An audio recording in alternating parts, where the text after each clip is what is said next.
On this episode of Church and Main, we talk about being a non-anxious leader in a very, very anxious time. That's coming up.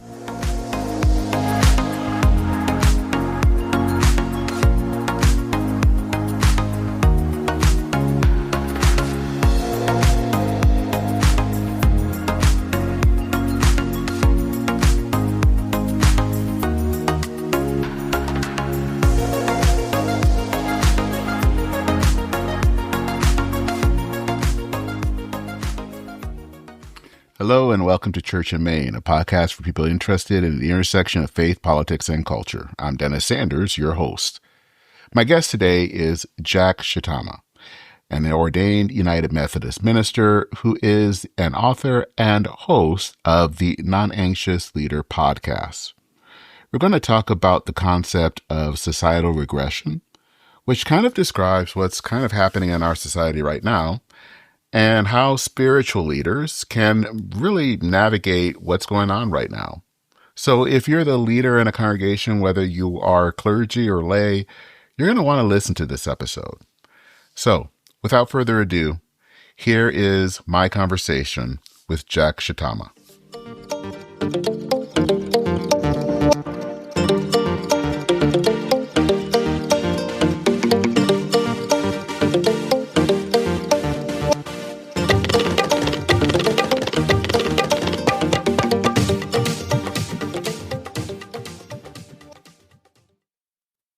Well, thank you, Jack, for taking the time to chat with me. I first wanted to start by just kind of taking the time to introduce yourself and kind of going from there.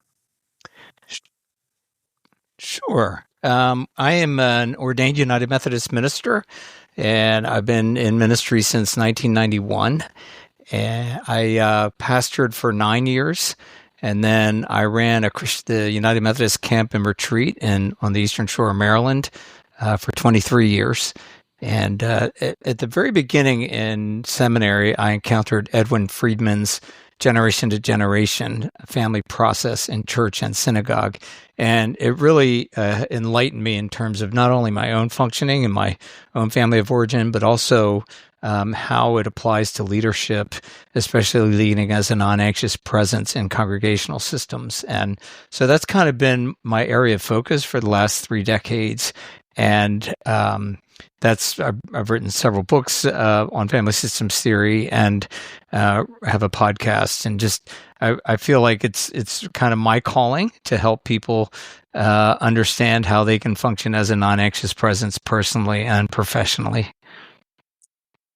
And one of the reasons I wanted to have you on the podcast is that you did a kind of a 2-part podcast series on something called societal regression. And I thought that was fascinating. And I thought it kind of fit with the time, because you were trying to really kind of talk about the times that we're in, and that what's happening is in some ways it's not unusual, and that this is almost something that seems somewhat cyclical. And so could you kind of explain what that is all about, and how does that fit, especially into some of what you work in with family systems?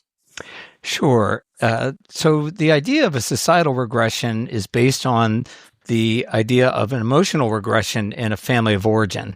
Murray Bowen was the founder of family systems theory, and what he said was that when a family of origin or a family system is experiencing chronic anxiety, it goes into an emotional regression. And an emotional regression is characterized by polarization, by reactivity. So reactivity is people getting defensive or aggressive, and that it makes it very, very difficult for people to function in healthy ways because of this polarization that is going on. He then also, and this was in the late 60s, early 70s, he said that the United States was in a societal regression that had started after World War II and was probably not going to end until somewhere in the 21st century.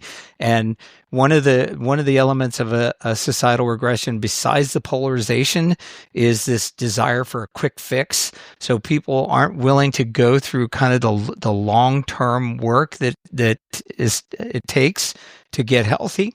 And so they're constantly looking for that thing that's going to turn things around, going to save us. And so one of the things I said in the podcast was that Donald Trump is not the cause of our societal regression. He's a symptom of it. He is the symptom of that desire for a quick fix. People latched onto him because they were seeing that the way our political system was working, it wasn't working, that we weren't getting anywhere, and people were looking for some way out, and he happened to be at the right place at the right time. And ironically, I think if it weren't Donald Trump, it probably would have been Bernie Sanders. One of the principles in family systems theory is it's process, not content.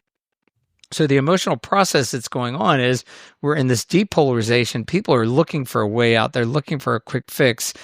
I don't think they would have cared if it was on the left or the right, the extreme left or the extreme right. And in fact, I'm pretty sure I've seen data that shows that when Bernie didn't win the nomination, people who were frustrated with the status quo, the Democratic Party establishment, whom they thought fixed it for Hillary and took it away from Bernie, a lot of those people went to Trump. It's like they were wrapped around to the other side.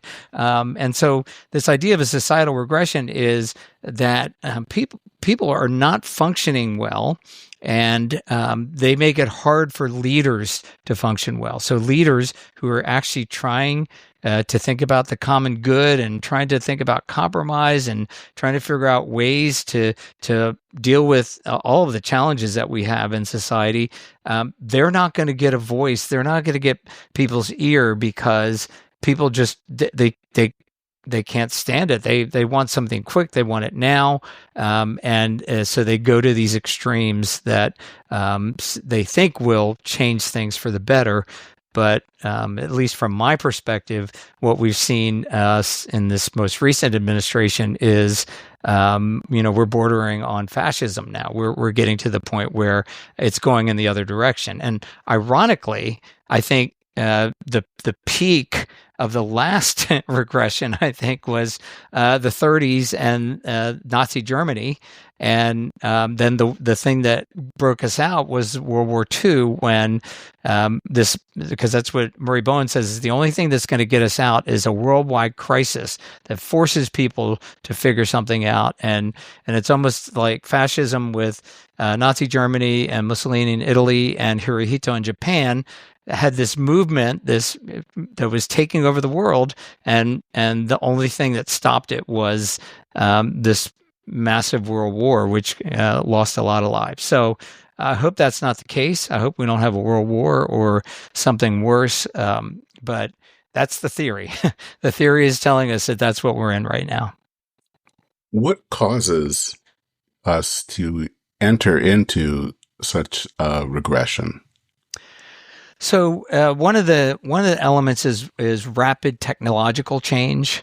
That things are moving so quickly that people are. It makes people feel anxious. Another element is rapid population growth.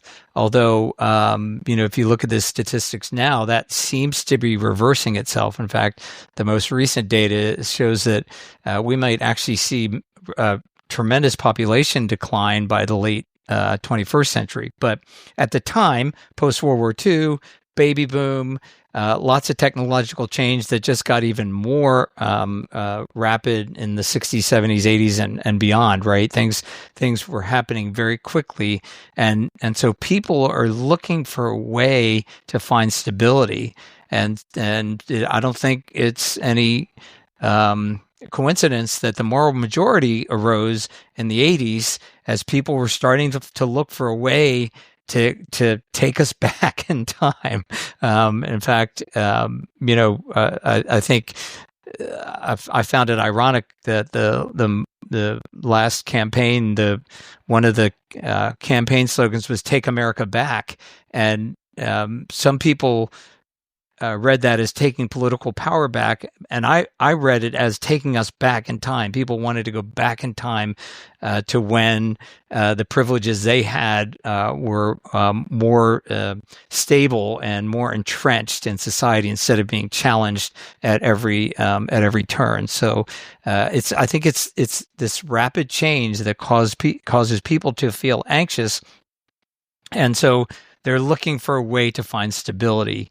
And as soon as that happens, it creates a polar opposite for people who are wanting to see progress and wanting to see us move towards, I'm going to say it, diversity, equity, and inclusion. That's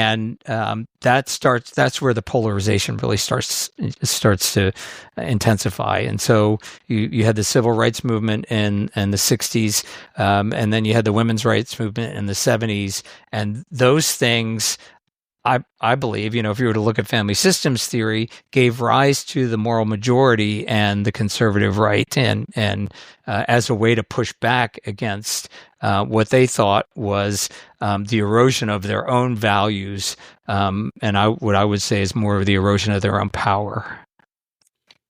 So with both of these kind of movements and counter movements,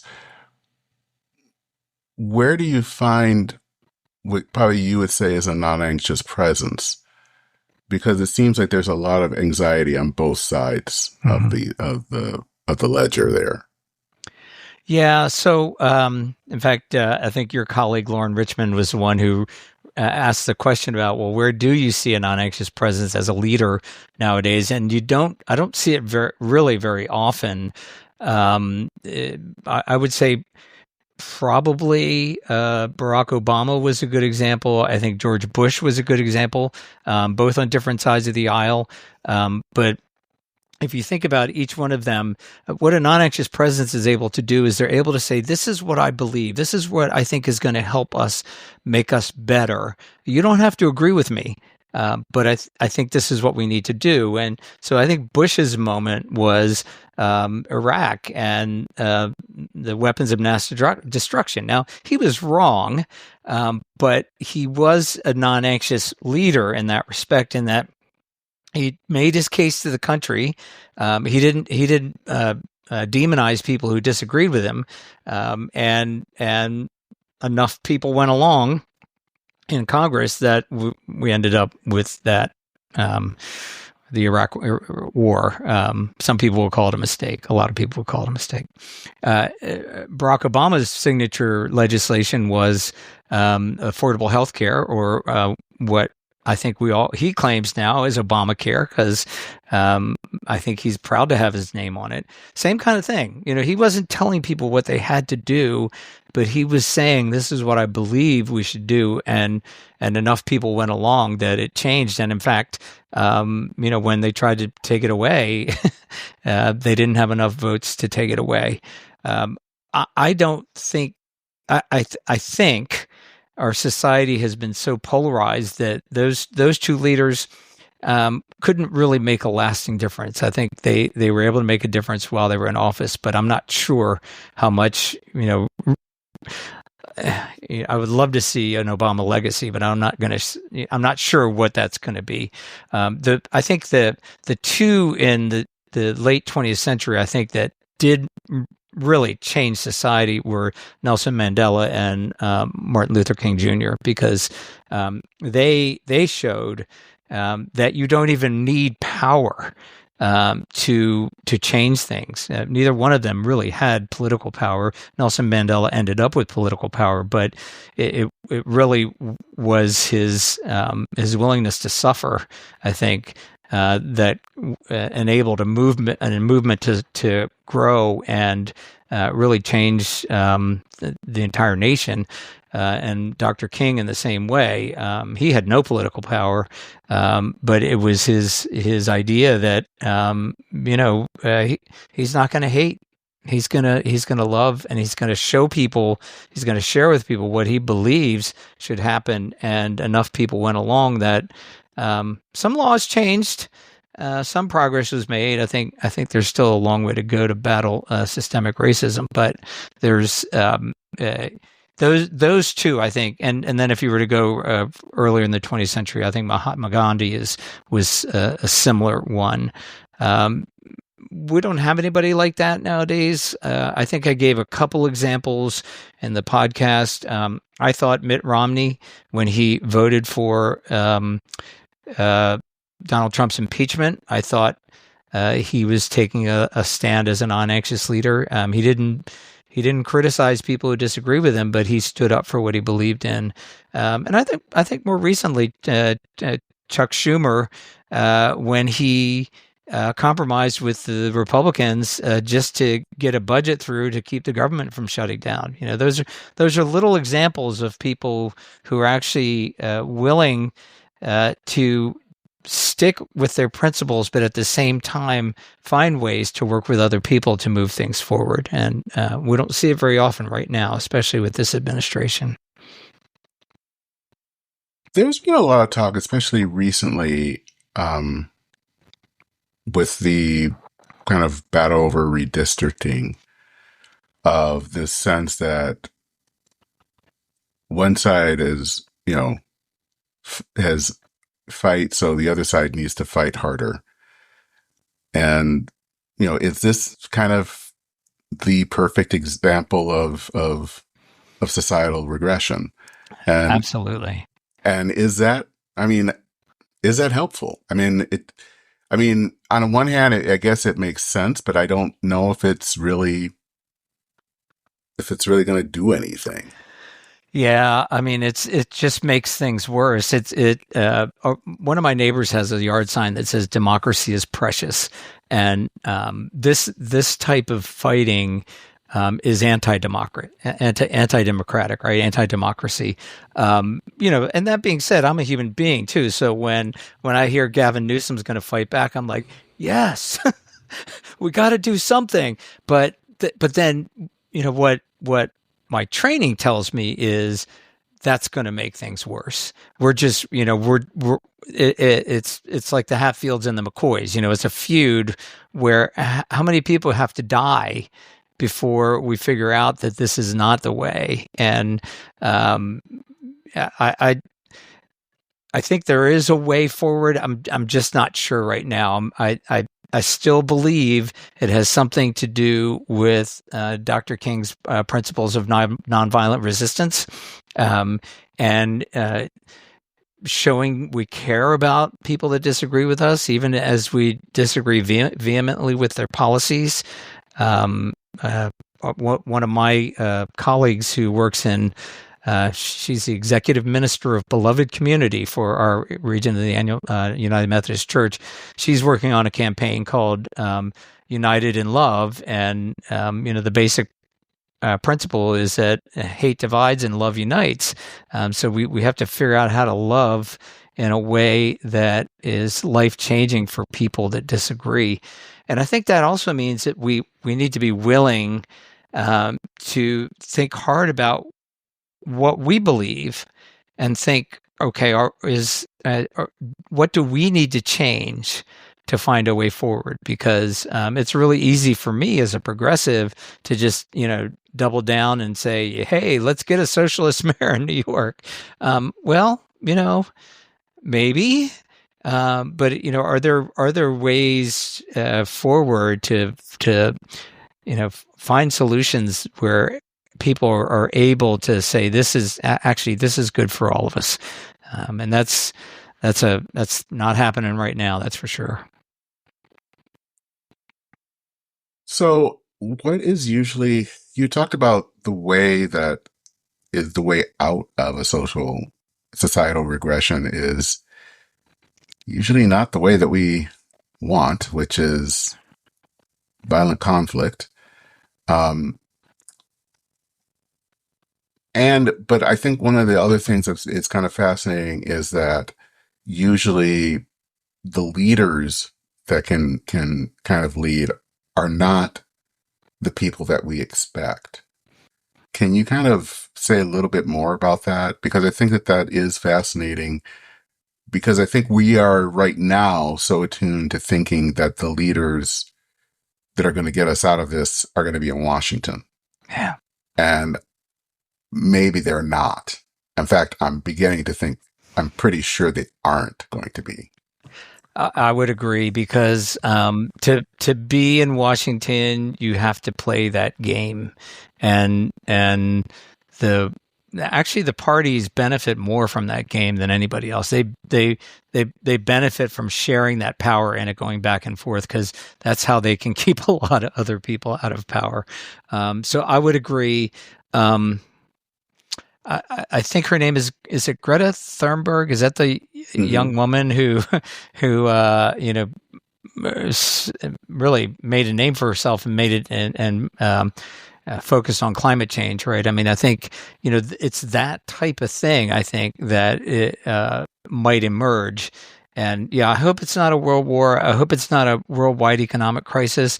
What I said in my podcast episode was, I think the best hope for us is it's some kind of climate crisis, and that because of what we're doing to the climate, some things happen that are maybe disastrous, but we don't destroy each other. We realize we're destroying the earth, and we need to start to work together, because I think that's if that is the case. I don't know that we're actually in a societal regression. I don't know that, Murray Bone is right about how it's going to end.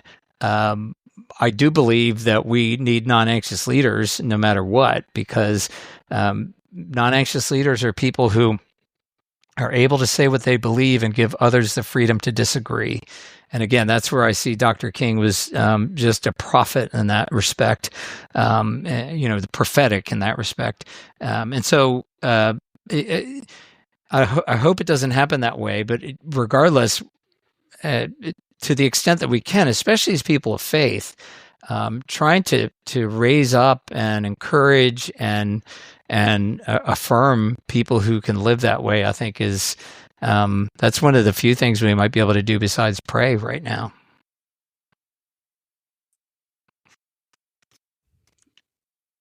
What about us? What about people, especially as Christians in churches? What can we do to be basically a non-anxious presence in churches? What can we do in our communities so that we're not basically caught up in the anxiousness? Because I think it's very easy for us to, in reading the news, especially in social media, to get caught up in emotion. And so how do we not be so anxious? Yeah. Well, that's a tall order, because I have family members who are just maybe on a daily basis are getting riled up with what they see in the news. But I do think, to the extent that we can focus on our own functioning, in other words, not focus on what other people are doing. Now, I read 2 newspapers daily, and so I see what's going on out there. I don't want to put my head in the sand, but I know that I can't change those people who are doing that. The only thing I can do is work on how I respond to things. And quite honestly, Dennis, I'm still trying to figure out what to do, because I'm feeling a little bit powerless right now. But just owning that and just saying, okay, I'm not sure what I can do right now, but I'm not going to blame other people for what they're doing, because that's not helpful. When we start to blame and we start to demonize, we're focusing on what other people are doing instead of how we can respond. And so I would say, as people of faith, one thing definitely is to pray. I think another thing is to be able to speak to issues from a faith perspective in a way that doesn't tell people what they have to believe, but says, this is how I interpret things as a Jesus follower. So, for example, I'm working through Genesis right now, and they're talking about how you are an alien in this land, and it, makes me think immediately of how in the Hebrew scriptures it says, take care of the widow, the alien, and the orphan. And people don't interpret alien as immigrant nowadays, but Jesus was an immigrant. And so I don't know if you've seen the He Gets Us commercials. Mm-hmm. What's funny to me, this is the exam. This is kind of tells you how that we are in a societal regression. They're making everybody mad. People on the right are saying this is a progressive conspiracy. People on the left are saying, well, the guy from Hobby Lobby's behind it, so it must have an evangelical Christian, purpose that we don't know about. And I'm looking at it, and I'm, the one I love is the one that shows the journey walking through South America to the border. It's like Jesus was an immigrant, and so I think as people of faith, if we can share these things, for example, I like to try to phrase things in ways that help people understand how to be a non-anxious presence. I might say to somebody, I realize that world trade, free trade costs a lot of people jobs. But I'm not sure that how we're doing things right now is the right approach. And as a Christian, I believe that we owe it to people to make a place for those who are outcasts, for those who are refugees, for those who are looking for a better world. And I actually believe that our Christian faith tells us that when we do that, we all benefit. And I think the economics are there too. I mean, just a side note, these mass deportations are going to hurt our economy. They're going to create labor shortages. They're hurting our industries and agriculture, and so I think there are ways that we can do good where everybody benefits, and so. Being able to share those things from a faith perspective, that I believe this is what it means to be a Christian. But you're implying that those who don't believe that are not Christians. I don't want to say that. I believe they do believe in Jesus. I just don't agree with how they're interpreting the way they follow Jesus.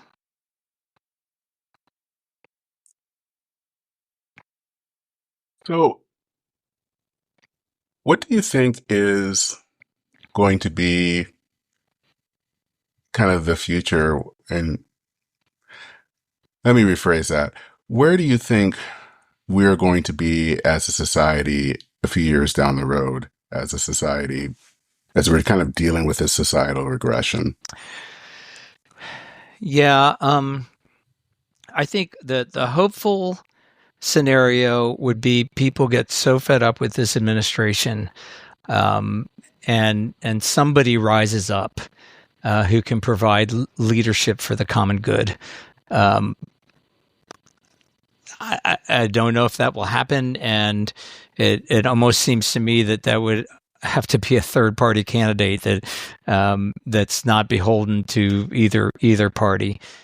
So that seems a little bit like a long shot. I live in the state of Maryland, and my governor, Wes Moore, is somebody I'm cheering for because I think he's that kind of guy. But again, if he's in the Democratic Party, I don't know, what that means in terms of being able to break free from the stuckness that we have in our regression. So I think that's the more hopeful scenario. I think the pessimistic scenario is that in 4 years, or 3.5 years or whatever, we are so polarized that we're on the border of absolute chaos.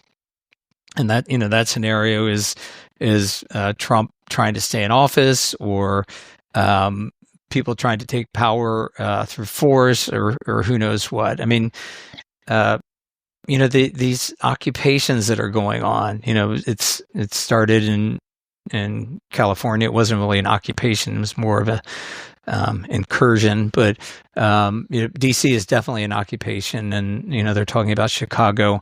Those things. What concerns me is that it's just the tip of the iceberg.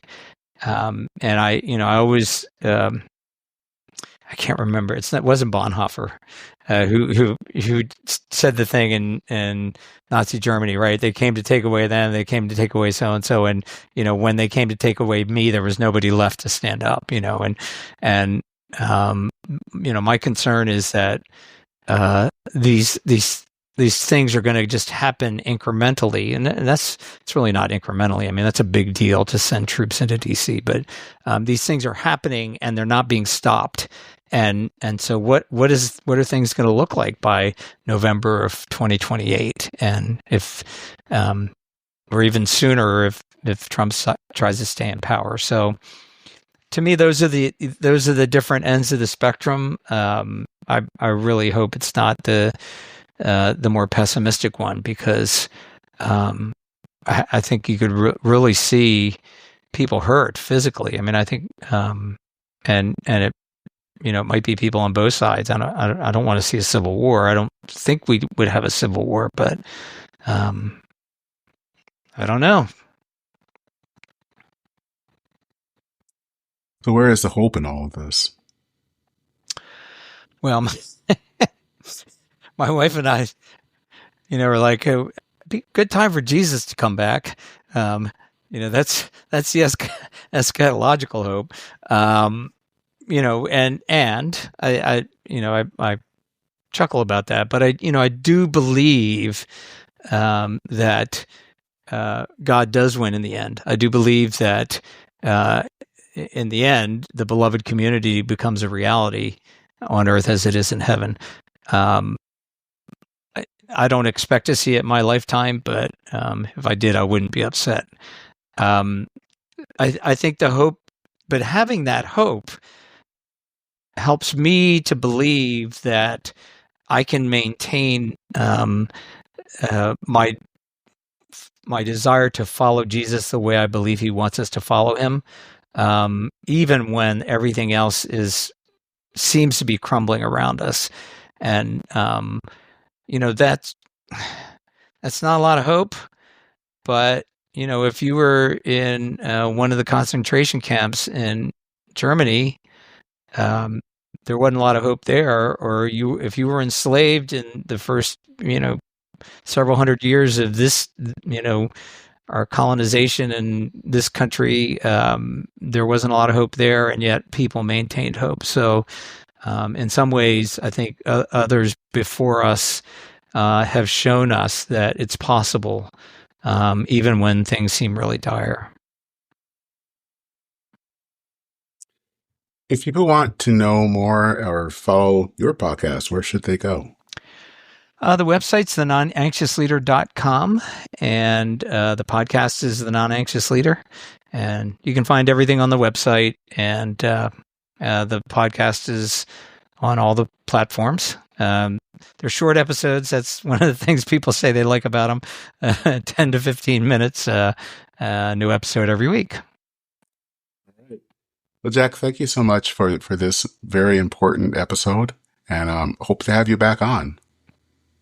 Thank you. Thanks for having me. All right.